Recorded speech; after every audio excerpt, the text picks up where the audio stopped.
ಸ್ನೇಹಿತರೆ, ಬೆಳಗ್ಗೆಯಿಂದ ಫುಲ್ ತಲೆ ತಿಂದೆ. ಇಡ್ಲಿಗೆ ಚಿಕನ್ನು ಇಲ್ಲ ಎಗ್ ಮಾಡಿ ಅಂತ ನೋಡಿ ಹಿಂದೆನೇ ನಗೀತವ್ರೆ ಫುಲ್ ತಲೆ ತಿಂದಿದ್ದೀನಿ. ಸೊ ಗೈಸ್, ಒಂದು 7 ಎಗ್ಗು ಬೇಯಿಸ್ಕೊಂಡಿದ್ದಾರೆ. ಇದೊಂದು 5 ಮಿನಿಟ್ಸ್ ಆಗಿ ಇರಲಿ, ಆಮೇಲೆ ಫುಲ್ಲು ಅದು ಎಲ್ಲ ಶೆಲ್ಸ್ ಎಲ್ಲ ತೆಗಿಬೇಕು. ಮಸಾಲಾಗೆ ಈರುಳ್ಳಿ, ಶುಂಠಿ, ಬೆಳ್ಳುಳ್ಳಿ ಮತ್ತು ಸ್ವಲ್ಪ ಟೊಮೊಟೊ ಹಾಕ್ಕೊಂಡು ಇವಾಗ ಮಿಕ್ಸಿಯಲ್ಲಿ ರುಬ್ಕೊತಾರೆ. ಓ, ಬೇಜಾನಾಯ್ತಲ್ಲ ಮಕಾರ. ಮತ್ತು ಇನ್ನೇನು ಹಾಕಪ್ಪ. ಒಂದು ಸ್ಪೂನು ಗರಂ ಮಸಾಲೆ, ಒಂದು ಸ್ವಲ್ಪ ಕೊತ್ತಂಬರಿ,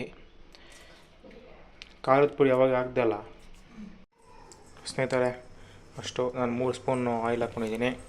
ನೆಕ್ಸ್ಟು ಈರುಳ್ಳಿ ಹಾಕ್ಕೋಬೇಕು. ಓಕೆ ಗೈಸ್, ಒಂದು 2 ನಿಮಿಷ ಫ್ರೈ ಮಾಡ್ಕೊಳ್ಳಿ. ಒಂದು ಬ್ರೌನ್ ಕಲರ್ ಬರುತ್ತೆ ಈರುಳ್ಳಿ, ಅಲ್ಲಿವರೆಗೂ. ಇವಾಗ ಫುಲ್ಲು ಮಸಾಲೆ ಹಾಕ್ಕೊಂಬಿಡಿ. ಒಂದು ಸ್ವಲ್ಪ ನೀರು ಹಾಕಮ್ಮ. ಸ್ವಲ್ಪ ನೀರು ಮಿಕ್ಸ್ ಮಾಡ್ಕೊಂಡಿದ್ದೀನಿ. ಈಗ